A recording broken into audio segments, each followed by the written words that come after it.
नमस्कार, उत्तराखंड की खबरों में आपका स्वागत है। मैं हूं आपके साथ मनोराज सक्सेना। प्रयागराज से बीजेपी सांसद रीता बहुगुणा जोशी की पोत्री कियाना जोशी की अस्थियों का हर की पौड़ी हरिद्वार में विसर्जन हुआ है। सांसद रीता बहुगुणा जोशी के मीडिया प्रभारी अभिषेक शुक्ला ने एक विज्ञप्ति जारी कर बताया कि आज सांसद रीता बहुगुणा की 6 साल की पुत्री कियाना जोशी का अस्थि विसर्जन वैदिक मंत्रोच्चारण के बीच मां गंगा के चरणों में हर की पौड़ी हरिद्वार घाट पर हुआ।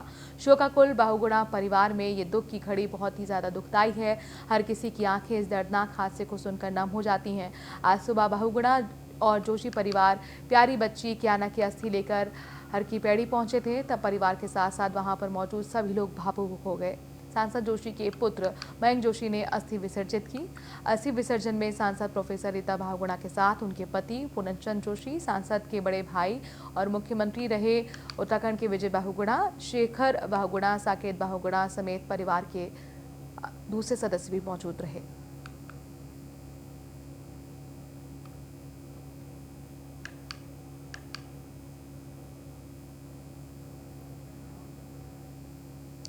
विश्व मत्स्य दिवस पर देहरादून में कार्यक्रम का आयोजन किया गया। राज्य मंत्री रेखा आर्य सहित कई अधिकारी इस दौरान मौजूद रहे। राज्य मंत्री रेखा आर्य ने मत्स्य पालक किसानों को बधाई दी। नई तकनीक से कार्य कर रहे मत्स्य पालकों को सम्मानित भी किया गया। किसानों और महिलाओं को प्रशिक्षित पत्र भी दिए गए। साथ ही शॉल उड़ाकर उन्हें सम्मानित किया गया। मत्स्य किसानों को क्रेडिट कार्ड दिए जाएंगे और साथ ही मत्स्य पालकों को लाभ पहुंचाने का काम लगातार करने की बात रेखा आर्य ने कही है। सशक्तिकरण बाल विकास विभाग की इसमें सचिव को आए हुए मात्र मेरे ख्याल में शायद दो दिन करीब हुए हैं। तो उसमें साफ निर्देश दे दिए गए हैं कि एक आंगनबाड़ी कार्यकर्ताओं का मानदेय जो लंबे समय से रुका हुआ है वो तुरंत दे दिया जाए, तो उसके निर्देश दे दिए गए हैं। इसके अलावा जो है हमारे जो गर्भवती महिलाओं के लिए अथवा हमारे बच्चों के लिए जो 6 माह से 6 वर्ष तक के हमारे बच्चे हैं उनको किस प्रकार से पुष्टाहार पहुंचना है, और हमारी अन्य योजनाओं में चाहे प्रधानमंत्री मातृ वंदना योजना हो, नंदा गौरा योजना हो या हमारे बाल पलाश योजना हो, उन सब योजनाओं में भी जो धन अवमुक्त नहीं हो पाया है वो तुरंत धन अवमुक्त करते हुए योजनाओं को क्रियान्वित किया जाए, ये निर्देश दिए हैं। मुख्यमंत्री त्रिवेंद्र सिंह रावत के निर्देश पर डोईवाला के रानी पोखरी में कोरोना काल के बाद लगे पहले बहुउद्देशीय शिविर में जहां जनता को अपनी समस्याओं का समाधान उनके घर के पास ही मिलना था, लेकिन बड़कोट रेंज से वन विभाग के अधिकारी और सिंचाई विभाग के अधिकारियों का बैठक में मौजूद न रहने के कारण कई ग्रामीण और किसानों की समस्याओं का समाधान नहीं हो पाया, जिस कारण किसानों को मायूसी हाथ लगी। उन्होंने इस बहुउद्देशीय शिविर पर भी सवाल उठाते हुए अपनी नाराजगी जाहिर की है। देखिए, सबसे पहले तो माननीय मुख्यमंत्री जी द्वारा आयोजित ये बहुउद्देशीय शिविर ये पूरे प्रदेश में सभी जगह आयोजित किए जा रहे हैं। इसका मुख्य उद्देश्य है क्षेत्र की जनता को उनके घर के पास ही समस्या का समाधान के लिए अधिकारी और कर्मचारीगण उपलब्ध रहें और त्वरित गति से उनकी समस्या का समाधान हो, और उसको देखते हुए ये महत्वपूर्ण शिविर है और इसमें सभी अधिकारी और कर्मचारियों को पहुंचना होता है। अभी आपने बताया कि कुछ विभाग के अधिकारी इस शिविर में नहीं पहुंचे, और जो लोग नहीं पहुंचे हैं उन पर भी कार्रवाई की जाएगी और जो समस्या यहाँ पे आई हैं उनकी मॉनिटरिंग भी की जाएगी। बहुउद्देश्य जो है जिले स्तर से हुआ है। मेरे पे इसकी परसों सूचना आई थी, तो विभाग को भी उन लोगों ने अवगत कराया, तो कुछ विभाग वास्तव में नहीं आए हैं। सिंचाई विभाग और वन विभाग, उनकी भी बहुत बड़ी समस्या हमारे क्षेत्र में। अब मैंने बरबली उनको बोला था है, लेकिन ये समस्या रखी है, बताया भी माइक के द्वारा, लेकिन विभाग का कोई आदमी यहाँ पर नहीं आ पाया था, या उनको सूचना नहीं पहुँची या क्या है, ये तो जिला स्तर पर ही मालूम होगा। कहना है कि अगर यह शिविर जनता के हितों को देखते हुए लगा है तो वहाँ का उस विभाग का सक्षम अधिकारी यहाँ होना चाहिए। वन विभाग का कोई भी अधिकारी यहाँ पर नहीं है। माननीय मंत्री जी को इसका अवगत करा दिया गया है कि आप यहाँ के जंगली जानवर जो खेतों को नुकसान कर रहे हैं उनकी सुरक्षा हेतु कुछ ना कुछ करें, परंतु क्या करें कि जब यहाँ पर उस विभाग का सक्षम अधिकारी नहीं है तो यहाँ की जनता। उत्तराखंड के रुड़की में आम आदमी पार्टी के प्रदेश प्रवक्ता एडवोकेट मेघ सिंह सैनी ने प्रेस कॉन्फ्रेंस के जरिए कांग्रेस को आगामी विधानसभा चुनाव में डूबता जहाज बताते हुए कहा कि कांग्रेस के लोग ही कांग्रेस के जहाज को डुबाने में लगे हैं।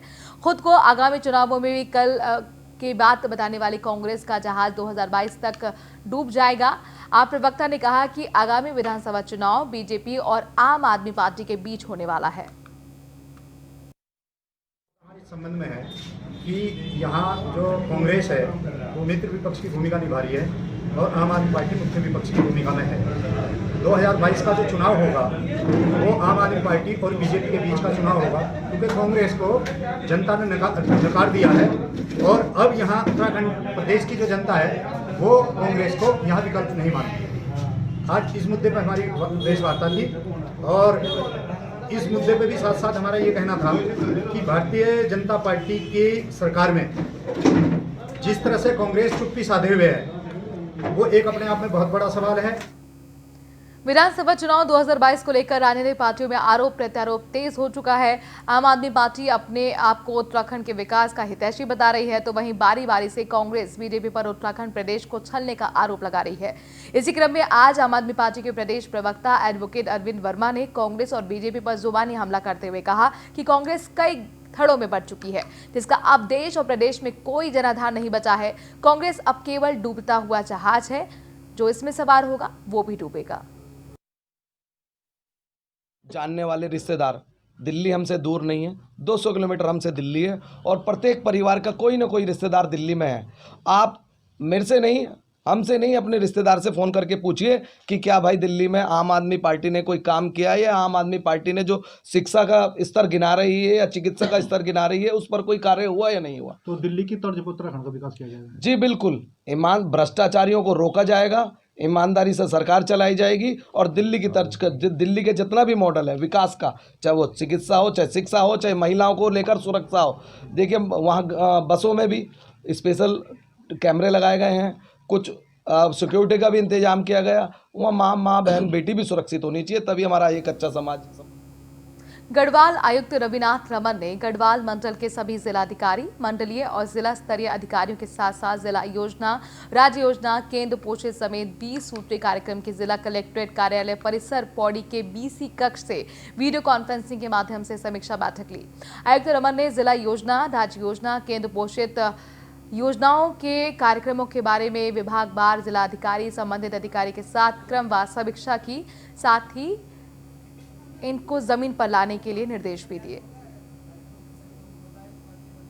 सभी मंडल स्तरीय अधिकारीगण और समस्त गढ़वाल स्थित जिलों के का जिला योजना, राज्य योजना, केंद्र पोषित और बाह्य साथी योजनाओं का उसकी समीक्षा की गई थी और इसमें जो व्यय की स्थिति है उसके बारे में आज समीक्षा की गई थी।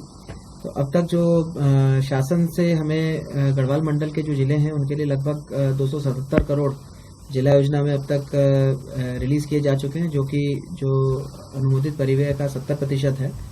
और जो आतिथ्य तक जब नवंबर माह के अभी 20 तारीख तक जो व्यय की स्थिति है लगभग 55% है, जो कि संतोषजनक है, क्योंकि इस बार थोड़ी सी प्रगति धीमी रही है, क्योंकि जो कोरोना वायरस के कारण जो लॉकडाउन हुआ था इसमें जो माह सितंबर तक जो व्यय की स्थिति थी ये काफी कम। ब्रेक के बाद आपका स्वागत है। बात कुंभ मेले की करते हैं। कुंभ मेले में भी कोरोना महामारी का असर देखने को मिलेगा। प्रतीकात्मक रूप से कुंभ मेला 2021 मनाया जाएगा। अखाड़ों की ओर से पंडालों की व्यवस्था नहीं की जाएगी। बाहर से आने वाले संतों के लिए राज्य सरकार व्यवस्था करेगी। मेले में मेलाधिकारी की ओर से नियमों का पालन किया जाएगा।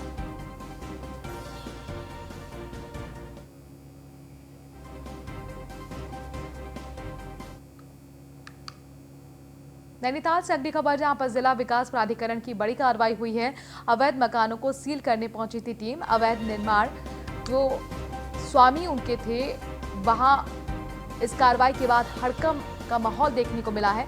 जिला विकास प्राधिकरण ने 3 मकानों को सील कर दिया है। ग्रीन जोन में बिना नक्शा पास कराए गए ये मकान बने हुए थे और इसीलिए इन मकानों को सील किया गया।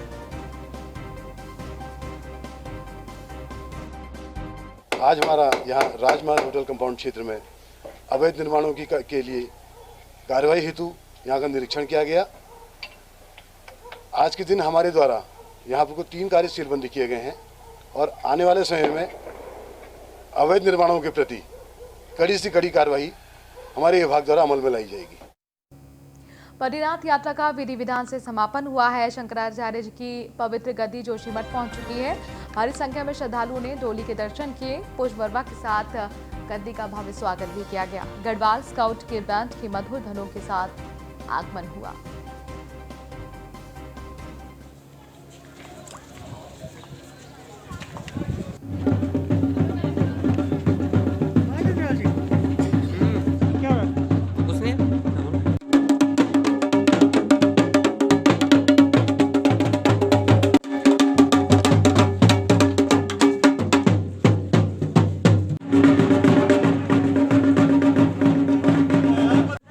में जब हम भगवान बद्री विशाल के द्वार से और नीचे उतरे हैं, आज प्रातः योग ध्यान मंदिर पांडुकेश्वर में भगवान के स्वरूप जो उद्धव जी हैं वहाँ पर प्रतिष्ठित करते हुए कुबेर जी के मंदिर में प्रतिष्ठित करते हुए, और आज हम अभी भगवान नरसिंह के द्वार पर पहुँचे हैं।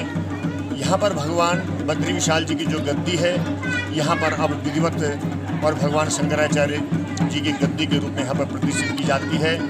यहाँ पर आते ही सबसे पुनः पहले भगवान गणपति जी के दर्शन हुए, उसके बाद माँ दुर्गा के दर्शन किए, वासुदेव भगवान के दर्शन करने के उपरांत और गणपति द्वार पर गणपति जी का और ये यहाँ पर षोडशोपचार से विधिवत पूजन कर दिया गया। इसके बाद भगवान नरसिंह की आरती उतारी जा रही है, और आरती उतारने के बाद और भगवान जगदूर शंकराचार्य जी की जो गद्दी है उनके मूल स्थान पर और उसे। खबर लक्सर से है, जहां पर आज उत्तराखंड किसान मोर्चा के राष्ट्रीय अध्यक्ष गुलशन रोड ने स्थानीय किसानों से मुलाकात की।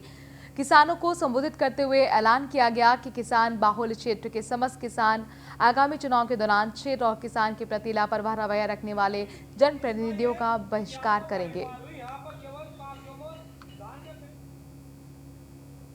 किसान मोर्चे के और किसान काफी संख्या में यहाँ एकत्र हुए और सभी की समस्या थी। जिस तरह से पर्ची का वितरण कराया जा रहा है उसमें घोटालेबाजी हो रही, तो राष्ट्रीय अध्यक्ष जी को इस बारे में अवगत करा दिया गया। राष्ट्रीय अध्यक्ष जी ने निर्णय लिया कि जल्द ही किसानों की समस्या का समाधान अधिकारियों के माध्यम से किया जाएगा। किसान मोर्चे के और किसान काफी संख्या में यहाँ एकत्र।